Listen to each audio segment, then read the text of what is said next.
So welcome to the Silverleaf PMS guest speaker series, where we bring you insightful and inspiring conversations with professionals across the healthcare industry. I'm Beverly, and today we're excited. So let me introduce you, and then you are a life coach at Behavioral Health Clinic. Thank you for joining us, and please just tell us a little bit about you. Well, I've been a life coach for about 4 years. I've been with Behavioral Health Clinic for the last 6 months. And previously to life coaching, I've been a mental health counselor, adult mental health counselor for several years. I've worked with at-risk youth and juvenile offenders as a counselor, and I've just been in kind of the helping professions, behavioral health professions for about 12 years now. So it's a long time. It's a long time to have done all of that. So as a life coach, what is your educational background? Are you therapy? Are you like where's your educational background come from, I guess? I have a master's in psychology, and my bachelor's was actually in English literature. I had wow. I had a little rebellion in my in my youth. I just figured that, if I read books about people, then I would learn a lot more about the human behavior than maybe sitting through some of those sometimes excruciatingly boring classes. So I tried to marry two different passions, I think, there. How did that work for you? It's working out. It's working out just fine. I don't regret it. So I never would have thought about that, like studying English lit to learn more about people. I tried to take world lit in college and I was lost. I was like, drop this class. I don't know anything that there's a thing, but English literature was very interesting, and I wouldn't have never paired those together until you said that. So I think that's an interesting concept to do that.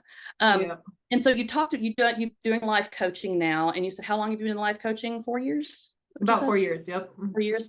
And then previous to that, you were working with the youth foster care system, and children, adults, I guess, adolescents, type of thing. And what got you into life coaching?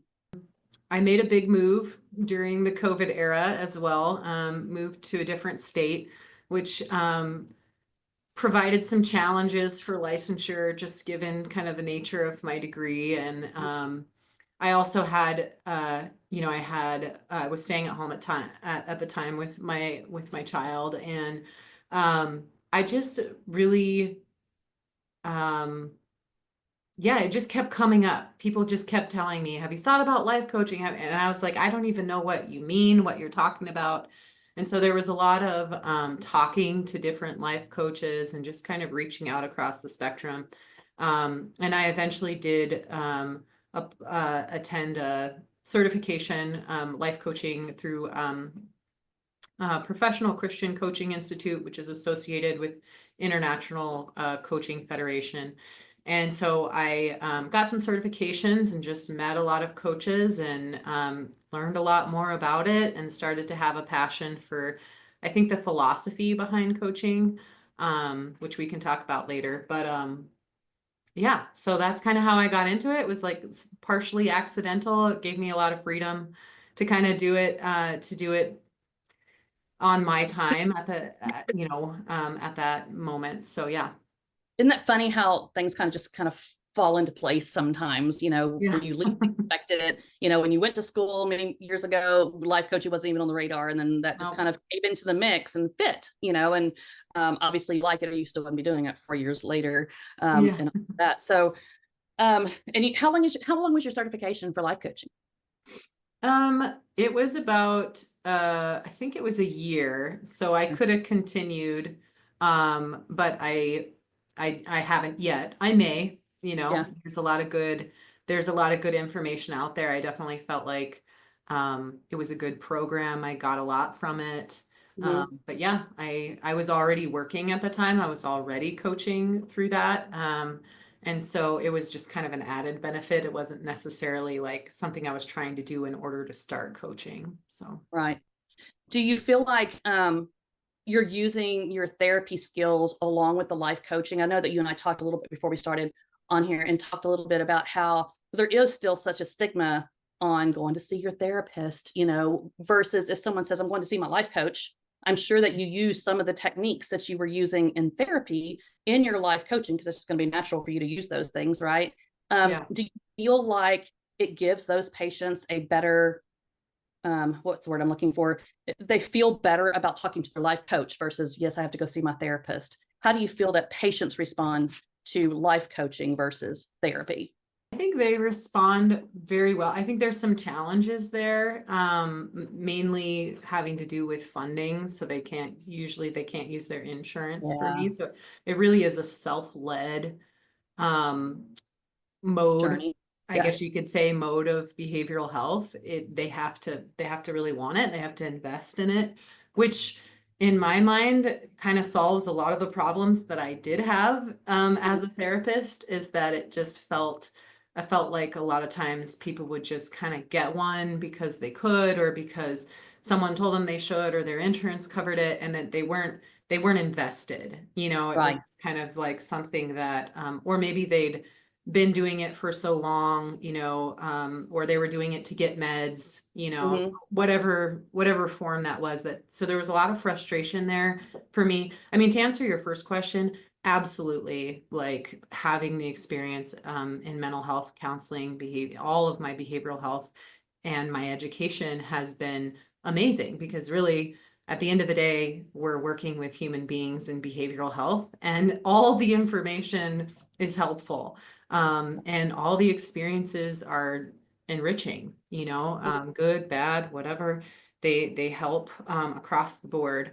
But yeah, I think coaching kind of, on some level, it solves a lot of my frustrations that I had in therapy, because I feel like people oftentimes come to coaching with kind of the motivation that I was always striving to kind of dig out of people, or like, you know, you That can makes sense. talk about your problems, or you can acknowledge your problems, but then there's this other factor of like, what do you want to do about it?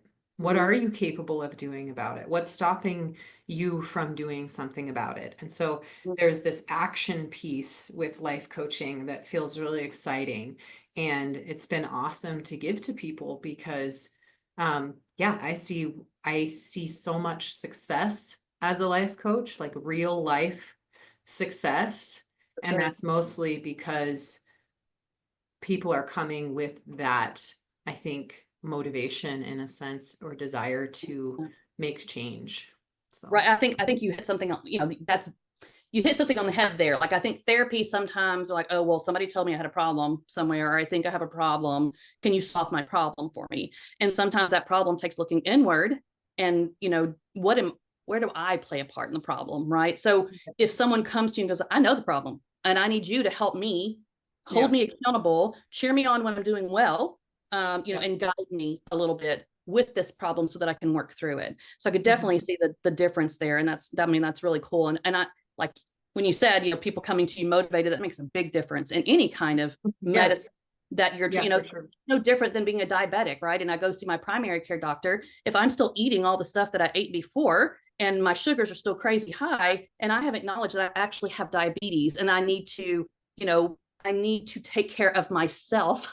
And Yeah, I, this problem versus just going to my doctor going, yeah, I need my next prescription of my insulin or whatever, but just still keep doing the same thing.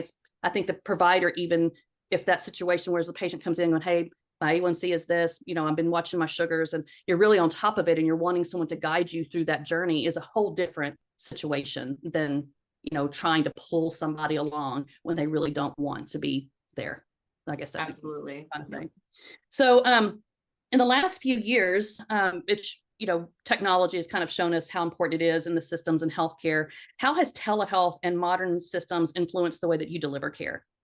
Huge. I mean, I wouldn't work for behavioral health clinic in Wisconsin, being from South Dakota right Yeah, now, if it weren't for that. Yeah, I'm very grateful. I have clients all over. I've had clients international clients. I've worked with, military people that are in different countries, and there's a lot of need for them to have support as well, across those barriers. I mean, it's really stressful yeah, to be stationed in a different country and a culture and that sort of thing. And so I've seen that it's made possible a lot of really awesome things, it's been very convenient. I'm pretty biased on some level towards in-person care because of that Mm, relational piece, because, um, and I think it kind of depends on the person and where they're at. But I think a lot of people, particularly who are struggling maybe with social things like, anxiety, for example, or even depression, like you can't replace that connection. You cannot replace sitting across from another living, breathing human being and absolutely. having a conversation. And so I think that as long as we can recognize that with people in the mental health care and not gloss it over and not try to be like, well, it's just so great though, isn't it? Then we're gonna get more benefits from both modalities. My hope is that we never stop seeing clients face to face if we can, right? And maybe even getting better at picking and choosing like who really needs to that opportunity or that motivation to Mm, be in person with someone. And then recognizing that, man, some people, I mean, they'd never do something like this if it wasn't for telehealth, so that's great too. So yeah, I think they're both wonderful and for different reasons. yeah, I agree. I mean, I think COVID opened up a whole world, this whole telehealth world, which was great when we needed it. But my friend has a practice, and he was saying that he's noticed that some of the older generation wants to come back into the office because they, one may be living at home alone, they don't have much of a social life really, and they want that one-on-one, and it's from their, from I don't know, probably 40 back, older. They grew up and stuff going and seeing patient or providers in the office, and so that's what they're comfortable with. So moving them to technology made them a little uncomfortable, hard to connect, that kind of thing. And the younger generation, right, that is like tech savvy and all that, but they also need, I think humans as a whole need Yeah.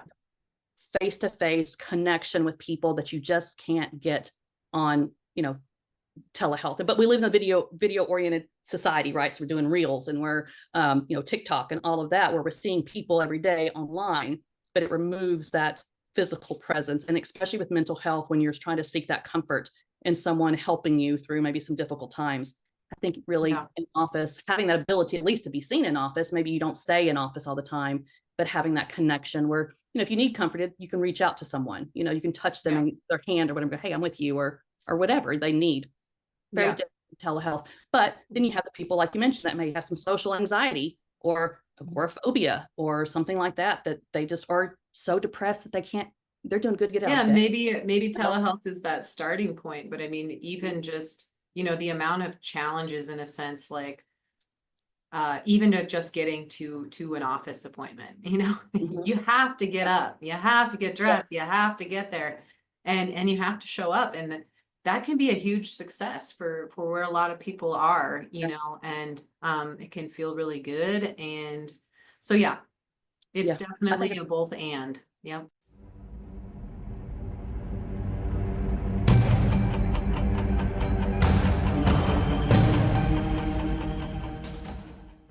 Yeah, that's awesome. It can definitely be a game changer for a lot of people. So we've noticed that, different systems like in software and things like that, really kind of our backbone of healthcare now. Do you have any specific systems and things that you use there at your practice there at Behavioral Health Clinic that you feel like really make a difference in your patient care that maybe you have never used before? Well, I wouldn't I've only really when I first came on with and I guess I don't know what you mean by systems. Are you talking about like EHRs, phone charting or system, yeah, any kind of software systems that you use, or even hardware type of stuff. Like, hey, I just started using a tablet this time, and it's really great. I've never used a tablet before. Or hey, this is a different system that I've EHR system that we use, and I really like this. And if you say no, there's nothing really that stands out. That's perfectly fine too. Just any yeah. technological stuff that maybe you're using or is different than you've used before that sticks out, that helps make your job easier. Well, the question doesn't apply to me too much because I'm contracted through the clinic and I don't have the same as being a life coach, I don't have to document the same way that like a clinical social worker or a Right. counselor has to. And so I kind of go back to my old fashioned roots, and I love note taking. I just take notes upon notes. And so I have stacks of notebooks, and and That people's folders if they want it. And so yeah, I don't do a lot with that right now. I have Yeah. appreciated different systems in the past when I've worked for clinics in that way, but I couldn't tell you what their names are either. Oh, So that's perfectly fine. I tried to make the move recently from spiral notebooks to Remarkable. Have you ever heard of Remarkable? It's like it feels like a tablet when you're writing on it, and it's yeah. great. However, I put it in my drawer. I still like my paper because Mhm. with the Remarkable, I have to put it in folders. I have to keep things organized and find things and name stuff, and Yeah. I can't just flip the page and start writing again. And Yeah. it's frustrating because I spent all that money on the Yeah. Remarkable. Like, I don't like it. I like using paper. I guess I'm old school. Yeah. I could just flip through and find my notes. So anyway, it's kind of funny how people go back to old things that they're just used It to using. makes me feel connected to have a pen in my hand and just taking Yeah. notes, and yeah. Yeah. Because everybody's got their favorite pens, right? The Yeah. ones that I like ballpoint, whatever, whatever Yeah, brand yeah. it is or whatever God paper and forbid stuff. you steal my favorite pen. Yeah. I love office supplies. That's the thing. So every professional faces challenges. What would you say some of the biggest hurdles that you've encountered as a life coach, and how do you overcome those? I think as a life coach, one of the bigger challenges, and maybe it's working itself out, but is the credibility of life coaching. Yeah. Um, anybody can be a life coach, pretty much anybody can say that they are a life coach. They don't have to have any education. There really isn't any type of, certification can help, but it's not necessary. Right. And so I feel like I've had to defend, in a sense, like the legitimacy, I guess, of life coaching, and why it's helpful, and why it's kind of a real thing, and how there is a lot of thought behind it, and even how it's separated, in a sense, from counseling or therapy or whatever. Um, and that can be challenging, because I don't want to disparage one form or the other. And I also want to have great examples of life coaching, of being like, hey, this is what that is. But it's kind of an uncharted territory right now. Again, it seems hopeful. It seems like a lot of good things are happening. It seems like a lot of psychologists or counselors are either doing both or moving into coaching for whatever reason. And so that may be one of the challenges. Mhm. And, kind of, I guess the way that I've seen it is like, how do I make, how do we help people believe, right, or understand that this can be beneficial to them in Mhm. multiple circumstances? I think a lot of people think, oh, if I have a problem or something bad is happening, I have to go to therapy. And I think there's some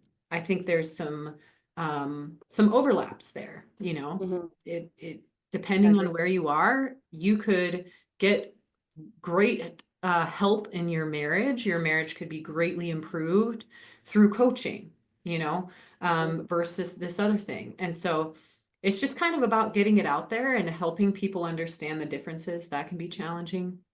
Yeah, I And think, then, yeah, for sure. yeah. And then I would say the second one, um, I think it's a challenge, but I also think it's helpful in a certain way. But the insurance not covering life coaching, it not be falling into any type of healthcare category right now. I mean, if people have health savings accounts, they can build their health savings accounts for Mhm. for coaching. But it's not necessarily healthcare. But that also has the benefit, like we just talked about, of people choosing this for themselves, Mhm. and not choosing it out of a place of like, I don't know, even a place of pity or need or whatever, but just like a real choice. You know what? I'm gonna try this, and I'm gonna pay for it, and I'm gonna invest in it, and I'm gonna Yeah. see what I get out of it. And that tends to have a huge, I just feel like the success rate that I Mhm. see as a coach is so different, in a sense. Right. And that could obviously be just, the type of clients that come to me. I get a lot of referrals and things like that. And so, yeah. I think of But life coaching kind of like, or similar possibly to having a gym trainer, right? A Mhm. personal trainer that is holding you accountable. They're going to show Right. up with you. You're going to put the work in, and they're going to show up there with you. They're cheering you on. They're giving you guidance and things like that. Mhm. For your Mhm. cheerleader leader, but also your critic, and Yeah. kind of bringing things forward for you to do. But totally different experience than if you show up to the gym by yourself. And there's no Yeah. one there to motivate you, telling you how to use the equipment or whatever, or cheering you on, doing a good job, 5 more, go 5 more. I kind of look at it like that, where Yeah. having someone, I feel like it's kind of like having somebody as your personal cheerleader, right? That you're there for someone to talk to about issues that they may be having, but also search for those solutions, and then cheer me on or guide me back in the right direction, when I need that. But you're really helping me grow as a person Yeah. versus therapy, where I'm bringing a problem to you, and you're, Yeah. trying to help me with this problem, when the problem may be me, but it may be Yeah. other things too. So Mhm. there is a difference there. And I think it's great when you join the two together, right? Someone that's got the therapy background and now they're being a life coach, they bring both of those things into the mix together. And I think it's kind of a 2-for-1 type of deal there. So I think that's Mhm. great. Maybe when people are looking for a life coach, they look for someone that has that therapy background as well, instead of just Yeah. somebody that decided one day they were going to be a life coach. So Right. they might be a great life coach. Not saying they're not, but I think Yeah. that might benefit there if you find someone that also has that therapy background, and like, just be willing to pay for it. I think people also value things that they pay for sometimes too. Yeah, Um, for sure. so, I'm paying her however much, $200. I'm not saying that's your rate. I'm just saying, Yeah. paying this person $200 a visit, I'm going to show up and I'm going to do what I need to be doing because it's worth something to me. So, Yeah. this is my, so, let's see where do you see life coaching fitting into the bigger picture of healthcare today? This can kind of combine with the next question, as far as like beyond the clinic where you are, life coaching is, evolving and it's becoming a thing. We talked about a little bit about that earlier. How do you see yourself as a bigger picture, whether that be in general healthcare as a coach or in your current spot there? I mean, you work in a clinic with a lot of other providers. Tell the folks listening, like, how does your role impact your current place, and where do you see coaching going in the future? Mhm. Yeah. That's a great question. I think just like immediately I start to think about like holistic healthcare, Mhm. and just kind of this idea of not just doing not just addressing the problem, but like kind of a preventative measure in a sense, or an anticipatory type of healthcare, where like people sometimes they're like, oh, I'm gonna take my vitamins, right? Because I know that my body needs these type of vitamins, right? And Right. that's a form of healthcare that's different than getting to a place where you're like, I gotta have these vitamins or my liver's gonna fail, right? Right. Right. And so I see coaching and here locally where I'm at, I also work with other providers, and I do specifically work with holistic healthcare providers because they seem to see the benefit of it Yeah. Yeah. very, very easily, and they can recommend, they have people come in and say, oh, I've got this going on, and they might just say like, hey, have you thought about, some coaching to help you just through this period. So it's kind of like spot care in a sense. Right. Uh-huh. And I think and then as far as behavioral health clinic, what I'm really hoping too, because I feel like therapy, some people can get really bogged down in therapy and it can become something that they need or they think they need, or they get really highly dependent on. And so there can be kind of a flat line there. And I didn't so think about I'm that. hoping as a coach for that clinic that, when people get to a place where they say, you know what, you're doing so much better. Like I've watched you grow, you're managing certain things this way. What do you think about a coach, right? To help you move in this, whatever their treatment goals are, right? Right. To kind of take that next step. Um, and so that's kind of where I hope to be, is I hope that that I can kind of come in and bring people to that next step.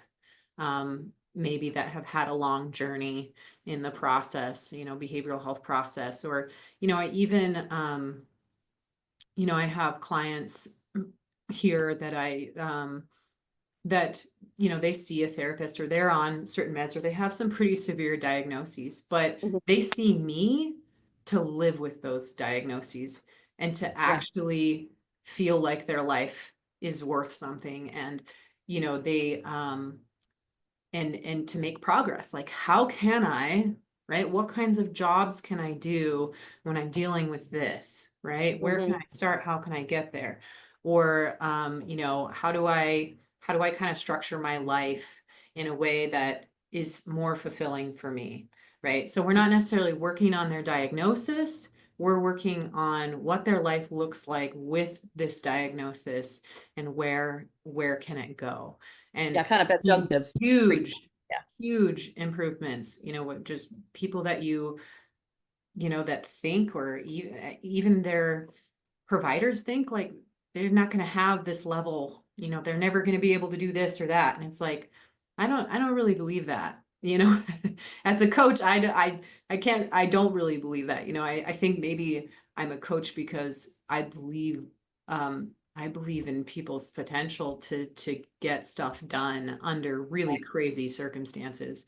And that it Well, actually 100%. makes us feel good to do that. I think never, because we put enough self-doubt on ourselves, right? Like, oh, we can't do it. And then you have someone telling you you can't do something, it makes you feel like you really can. So if you have someone, that's cheering you on and talking to you through things and motivating you even more to get to a life that you want to have, I could see where that would be very beneficial, and how some people could overcome that self-doubt and what other people have told them, in limiting their own lives, and just having that person there to hold their hand through it. So for other people that are thinking about having life coach, you're thinking about doing life coaching as a career path, or that those that are already in it, or maybe have just started it, what advice would you give them? I think it's helpful to maybe to have kind of a niche, or to start there at least, right? Mhm. To kind of find out what your passion is, where you feel like you want to coach people to. Like, for example, I mean, there's all sorts of coaches, right? There's financial coaches or whatever. Life coaching is more like, it's about the the individual person, but also, like, what do you mean by that? Right. So I think Yeah. a coach kind of has to, in order for them to be valued or to be valuable, they have to be promising something, kind of, or at least focusing on something. So for example, for me, I focus on character development, really. Ultimately, I focus kind of on, like, okay, we all have a vision or a version of ourselves that we want to be, right? Mhm. And that can be from a moral standpoint, right? There can be, we want to be more patient. We want to be this, we want to be that, right? We want to be more disciplined or something. Okay, that's part of that is your character. And when we are striving for, or even achieving certain aspects of that, when we are representing the person that we want to be, that is an amazing thing. It brings Mhm. a lot of flourishing to someone's life, and a lot of happiness, since when you can really honestly look at yourself in the mirror and say, hey, I'm the person I want to be, or I'm at least trying to be the person I want to be, right? And really understanding that. And so that's kind of my niche. That's how people know about me. I feel like when I'm successful with someone, that's kind of what they're going to bring to somebody else. Oh, It's for like, sure. you know Yeah. what? They really helped me to, like, get to this point. And so maybe that's fitness coaching, maybe that's like how, eating healthy, that has huge implications for your life. Mhm. So I feel like life coaching, just find what you're good at, what you're passionate about, and offer that to people with some type of authority and belief and passion that you have something that you can, that is valuable, Yeah. to somebody Yeah, because else. it's kind of like, you know, I hate to say selling yourself because it is sort of, but you have to let people know that, hey, I know what I'm doing. I'm gonna help you with this because this is what I do, right?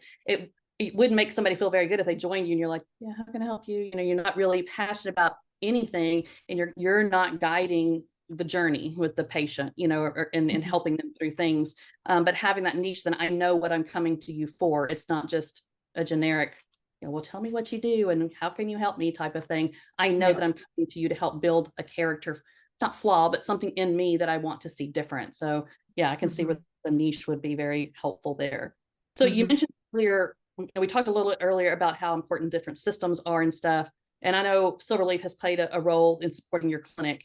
How have we supported you guys there at Behavioral Health Clinic? Well, I mean, without being,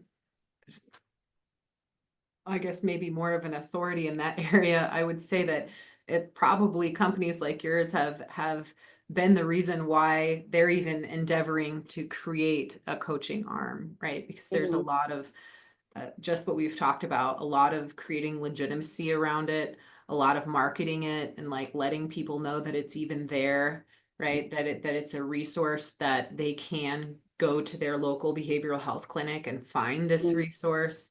And so yeah, that's huge. I don't think that if you know, they probably wouldn't have taken such a risk if they didn't have, you know, places like, or, you know, people like you to help get that kind of out there. Yeah. And so, yeah. Yeah, because I don't think just the normal person out there, I don't know if they associate life coaching with mental health really. No. You know, it's kind of like a therapy, right? They think of therapy and they think of med management and a psychiatrist or a psychiatric nurse practitioner, but they don't really think of life coaching being part of that. So I think it's great that Behavioral Health Clinic has pulled life coaching into the whole, you know, mental health care plan there. And it's I think it's really interesting when I see people pull in other alternative stuff too, you know, in treating the body as a whole, as well, you know, so whether that's yoga or meditation or, you know, Reiki, whatever it is, pulling all of those extra things in so that it's not so stigmatized, right? That taking care of your mental health this day and age, for sure, is not stigmatized. That people should be comfortable in whatever phase they want to go into, and just use it as a self care type of thing, right? I think we all could probably use a little health life coaching. You know, even if you just make one visit and just see what it's all about, and see if that's something that could benefit you or not. If it doesn't, no harm, no foul, right? Like you might have spent the money, but at least talking to someone to say, hey, I think I can improve on this. Can you help me with that? And just kind of get some, and then they don't feel so intimidated, right? Like they don't like, well, do I need therapy? What do I need? Start with a life coach and just see. So, so yeah, let's go on this.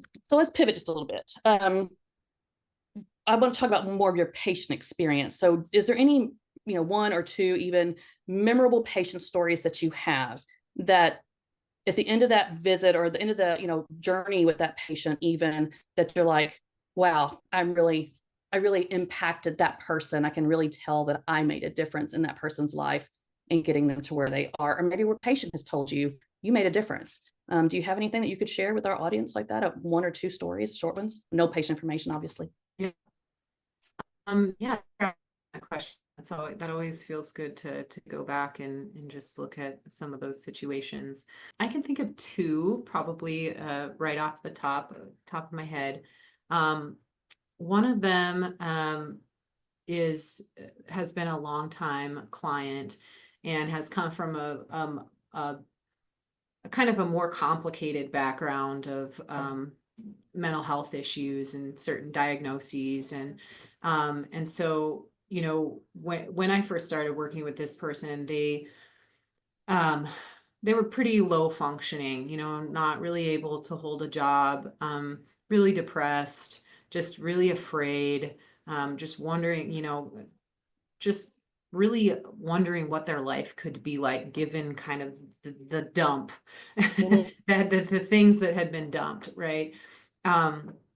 And now, you know, I still meet with this person regularly, but I see it so much more as like, tell me what's going on in your life, you know, like it's exciting. It's kind of like meeting a friend after a week, right? And just like continuously being so overjoyed and also kind of incredulous at what this individual has been able to accomplish given the challenges that they have. Mhm. And the perseverance, just the straight up like grit of character that I've witnessed, it's amazing. And I get to tell that to them. I get to point out that change. I get to say, like, do you remember when, and now here you are, and you're talking about getting a degree, and you have a full-time job, and you're making a difference, and yeah, you're still struggling with some of these things, but you couldn't be more worlds apart from where you were. So that's one that gives me joy every week. um, and then I've had other experiences with people. One I can think of where again, a long history of seeing therapists, Mhm. and not bad experiences, really valuing therapy. And they happen to be connected with another client that I had that makes recommendations. And they told that client, I feel like I've experienced more growth in a month of seeing this person than I have in years of therapy, in the last several years of therapy.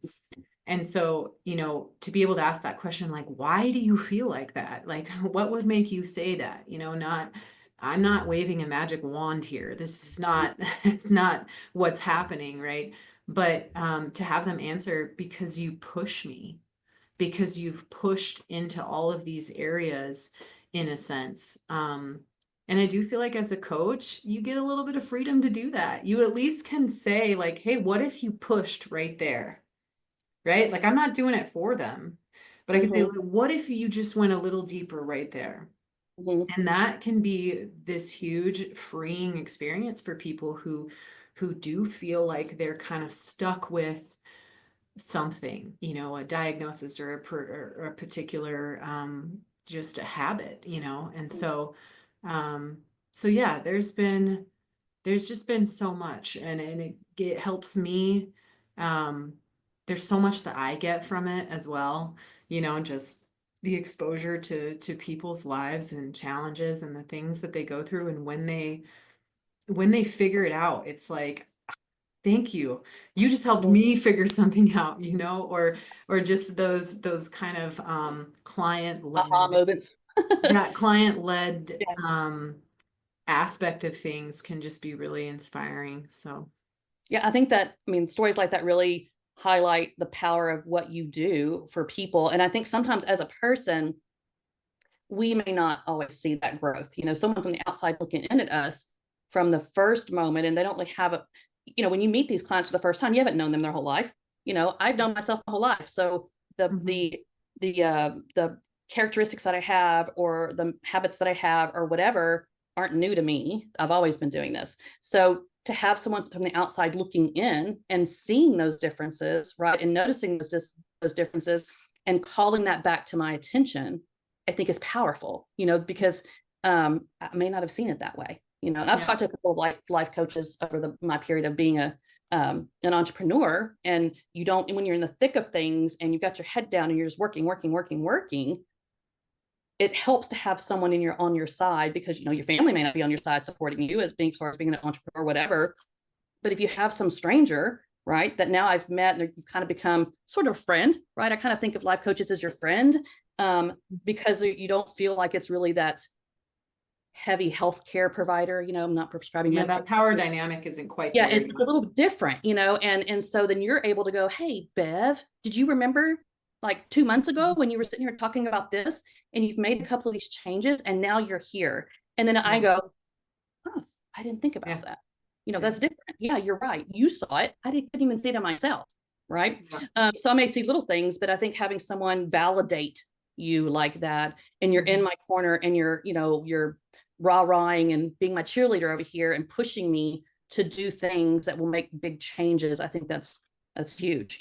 Just Yeah, that reminds me of just one more thing, that yeah, just sure. when it comes to client appreciating kind of these experiences. But one thing that happens I feel like you're not super willing to share your therapist, but you're pretty willing to share your life coach. Yeah. And you know, there's nothing that feels better in a sense than working with someone and having them be like, "Oh my gosh, you have, you know, you should call my life coach. Like, here's this problem, right, that they share, and they're willing to say, like, I know someone who can help you with that." Hmm. And so I've had so many people, you know, I've worked with entire families. You know, I'll start working with someone and they'll be like, "Oh, my husband's got to talk to you." Oh, Right. yeah. And then I work with them, you know, and it's different than therapy in a sense because I am working with the whole situation, you Yeah. know, and it's not, there's not as, you know, it's not as, I'm not saying there's not confidentiality involved. Obviously there is, but in a sense, it's like you're working with the problem that everybody's dealing with. And so there's not so much of a stigma of like, oh, you shouldn't work with them or you can't, you know, and so Mhm. that's just been super rewarding is to just have those constant referrals of that are coming from people who felt like they got something. Yeah, 100%. And again, going back to that stigma, right? If Yeah. I tell somebody about my therapist, then I'm acknowledging I'm in therapy. And Yeah. therapy has a negative, I mean, hey, we don't like it to, if it shouldn't, but it does. Hmm. When I tell someone Hmm. I'm going to see a therapist, then I feel bad because I'm like, oh, or they Yeah. perceive me as a certain way, or she's crazy, she's Hmm. got problems or whatever. But Hmm. if I say, hey, come see my life coach, I don't think of it that way. But Yeah. they both can be helpful. Yeah. So anyway, so I want to thank you so much for sharing all these insights with us and your experiences and everything today. It's been a pleasure having you on the show. Was there Mhm. anything else that you want to share with anybody as kind of parting words, or you think we covered everything? No, maybe I would just say like I really hope to see life coaching just reach its full potential and you know be taken seriously both by the public but ultimately it comes from coaches. You know, Yeah. we have to do this in a genuine, responsible, you know, ethical way, and it can't just be kind of a way to make money, but really like why, you Art. know, Yeah. how does this help people? Like there's a lot of people who just need need to navigate some of these challenges that we're going through, and so this is a huge opportunity for the helping professions, and I encourage people who are interested to figure it out. Coach, tell the audience where you're located, Petrina. So if somebody's listening and they're like, oh, I want to talk to her. Where are you located so that they can I'm in kind of Rapid City, South Dakota.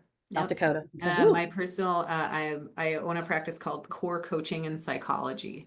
Okay. All right. Mhm. Well, again, thank you so much for coming on the show. We appreciate all of your insights and everything. And thanks to our audience for joining us today for this episode of SLPMS, Silverleaf PMS stories from the field. Be sure to subscribe to us so you don't miss other inspiring stories about the healthcare world. And until next time, thanks, Petrina. Have a great Thank you day. so much, Beverly. Here. Bye-bye. All right, take care. Bye.